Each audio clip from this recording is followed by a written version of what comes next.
Hello mga karusas! Nandito ulit tayo ngayon sa kusina. Samahan niyo ako sa mga araw-araw kong ginagawa. Ito, may nakababad na tayo na bigas para lutuin natin. Tsaka may fresh frozen mulukia tayo, yung binili sa supermarket. Ito frozen din, pero presko ito dati na mulukia, nakalagay sa plastic. Pero nilinis ko, nilagay ko siya sa freezer. Tsaka magluto tayo ng salmon. At naglinis din tayo dito ngayon ng Chinese vegetables. Saka yung pang salad, sa Arabic ito ang tawag is barber. Ayan. Saka marami tayong chopped coriander leaves para panghalo sa mulukia. Sa mulukia, sa luyot. Ito ang manok natin, malinis na. Tara na, umpisahan na natin. Samahan niyo ako magluluto at saka ang daming kwento at saka balita. Magugulat kayo sa mga balita ko. Umpisahan na natin ang pagluto mga karosas bago ang chika. Ito pinainit na natin para sa saluyot na may manok. Tsaka dito sa kabila, nagpainit din tayo ng tubig para sa kanin. Lagyan muna natin ng asin. Kasi gusto nila may asin ang kanin. Kasi pagkatapos niyan, itapon yan ang tubig pag medyo half cook na. Bago natin i-fry ang manok, so kailangan patuyuin muna natin bago lagyan natin ng mantika. So maya kunti, pag sobrang init na, lalabas yung mga tubig, mga sauce sa manok. Yung tubig-tubig niya, pagkatapos saka nalagyan ng mantika para mabango. Saka ito ang coriander leaves ko, napakadami. So kailangan talaga marami para masarap ang luto. At saka mabango kasi fresh na fresh, pangdagdag, panglasa sa manok, mas lalong masarap yung manok at saka mabango.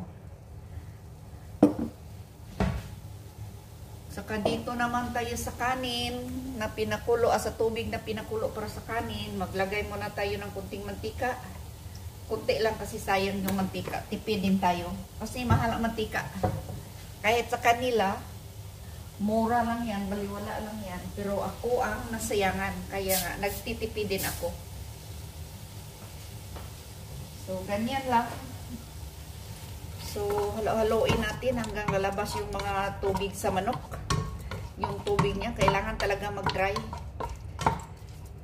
Bago natin lagyan ng mantika at saka ilagay natin ang garlic paste. Ito yung garlic ko. Sa mulukia kasi, importante ang garlic. Sa mulukia, I mean sa saluyot. Kasi walang lasa pag walang garlic. Iwan ko, parang ito ang pangdagdag sarap. Wala talagang lasa pag magluto ka ng manok na may saluyot. Pag walang garlic, walang lasa. Iwan ko. Number 1 din itong importante, ang garlic at saka yung coriander leaves. Ito. So, ito na. Pwede na ito lagyan ng mantika. Mayroon pa pala tubig. Ito mga karusas, nag-umpisa ng summer dito. So, after 2 weeks o 3 weeks, sunod na linggo, napakainit na. Mainit na mga karusas. So, pwede na natin lagyan ng kunting mantika. Kunting mantika lang ilagay natin mga karusas. So, less oil para healthy yung luto natin.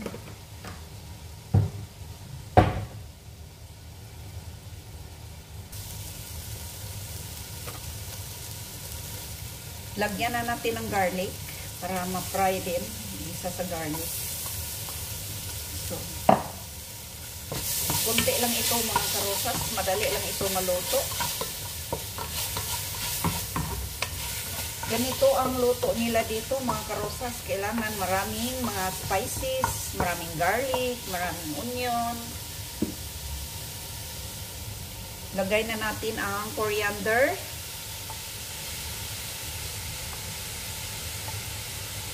Madami. Pati ako gusto ko rin ng coriander leaves. So, gisa lang natin.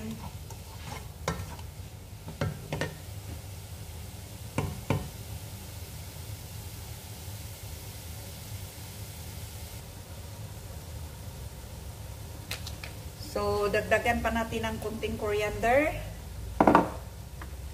Tapos, pwede na natin ilagay ang frozen chopped saluyot. Ayan.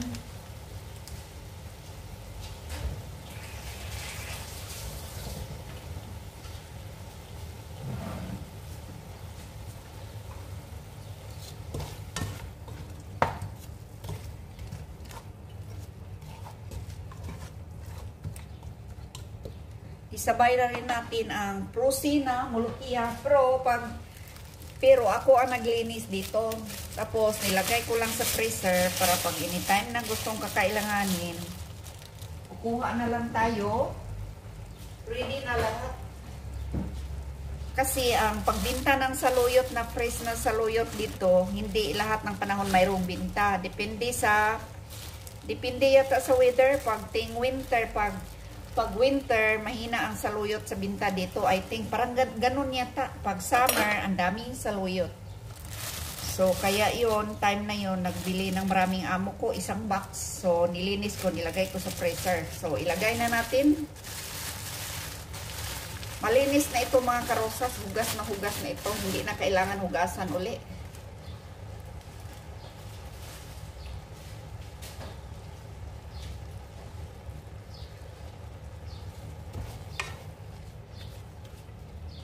So, i-mix lang natin. Halo-haloin lang natin mga karosas. Maraming coriander leaves, dagdagan natin. Masarap pag maraming coriander.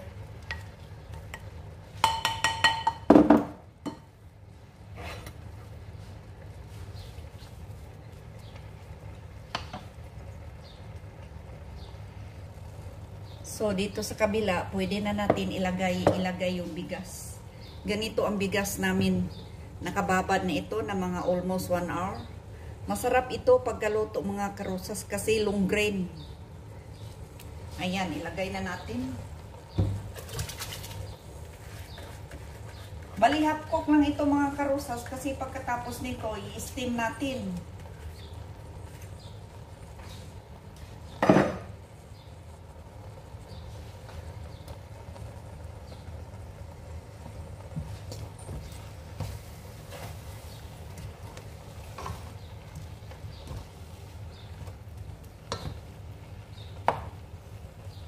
So, takpan lang natin hanggang mag-dry bago natin lagyan ng sabaw.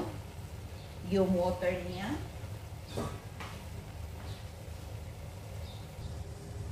Ayan, ito na mga karosas. Halo-haloin lang natin kasi malapit na mag-dry. Mamaya pag masunog, mangingitim yung sabaw. So, halo-haloin natin hanggang dry na para hindi siya maglapot yung sabaw niya. So, bago natin lagyan ng sabaw, yung pinakasabaw niya, kailangan mag-dry ito yung parang tubig-tubig niya. Kasi pag hindi mo siya halo-haloin at saka parang masunog, saka mag-itim yung sabaw. At saka pag sabawan mo na hindi dry, parang sobrang lapot yung sabaw niya. So, ganito ang sikreto pag magluto ng saluyot. Bakit paborito? Alam nyo ba bakit paborito nila ang saluyot dito? Kasi ang saluyot kasi dito sa kanila espesyal, mahal.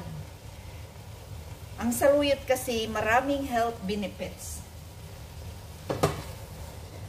Kasi sa atin ang saluyot, di ba, panghalo lang ng lauoy o dinengdeng. Minsan sa atin ginawang salad. Dito, ganito ang pagkaluto. Mayroon ding masarap na luto ang saluyot na ganito. Yung medyo dry, maglaga ka ng manok. Tapos, pagkatapos mo ng paglaga ng manok, pagkaluto na, himay-himayin mo siya, tapos mag-fry ka ng onion, igisa mo yung saluyot, or either depende sa gusto nyo, sa style nyo, or igisa mo yung manok na luto na, saka ilagay yung saluyot. Parang gisado, parang ginisa, parang adobo. Medyo masarap din mga karosas. Ay, hindi medyo masarap, masarap din. Masarap din pag karne ang ihalo. Sa atin kasi ganyan lang ang pagluto. So dito ko nalaman na masarap pala ang saluyot na ganito ang pagkaluto. Lalo na yon yung medyo kunti lang ang sauce. Medyo dry. Ang sarap. Parang pang appetizer, pang pagana sa pagkain. Ganito ang saluyot, kamahal, kaimportante. At saka, paborito kahit sa Pilipinas pa, paborito ko rin ang saluyot. At saka sa atin naman, sa probinsya, ang saluyot, mura lang. Dito sa amin, hindi binibili kasi marami sa Maisan o sa ilalim ng niyugan, maraming saluyot. Hindi katulad dito, alagang-alaga ang saluyot kasi mahal. Parang special dito ang saluyot. So, pag-uwi ko sa Pilipinas, magluto ako ng ganito. Kasi ang sarap. Lalo na pag maraming bawang. Ay, nako. Doble masustansya na. Masustansya pa ang saluyot. Marami pang health benefits at saka plus garlic. So, malaking tulong sa health natin ang saluyot with garlic. Ayan, malapit na mag-dry. So, kailangan talaga halu-haluin natin i-mix. Kasi pag hindi natin i-mix, masunog yan. Ito ang istorya ng saluyot dito sa Middle East. Napakasarap pagkaluto. Pag ganito ang pagkaluto, ayan. Ito, pag hindi mo yan mahalo, masusunog yan. Mangitim. At saka yung sabaw sa saluyot, mangitim. So, ganyan lang. So, halo-halo lang talaga hanggang mag-dry yung medyo bula-bula niya. Kasi yan ang magpalapot ng sabaw. So, ayan.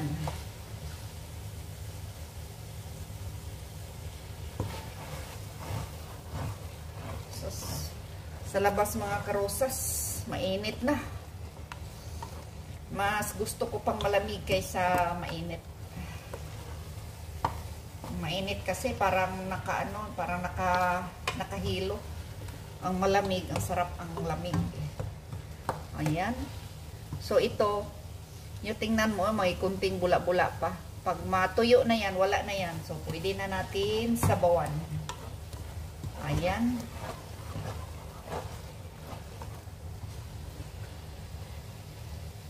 So, pwede na natin lagyan ng sabaw.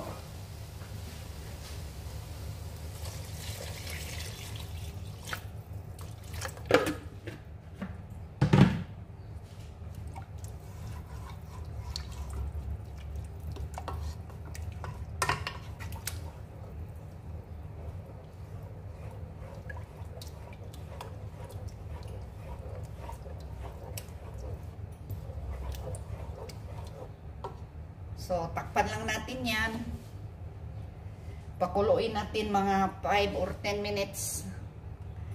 Ayan, masarap na yan.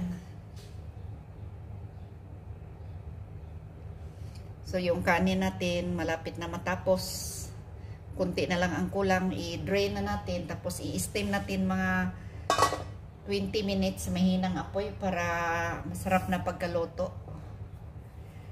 Hanggang dito na lang tayo mga karosas. Please don't forget to subscribe, like, share, and comment, and tap the bell para updated kayo sa sunod ng mga videos. Bye bye everyone. God bless.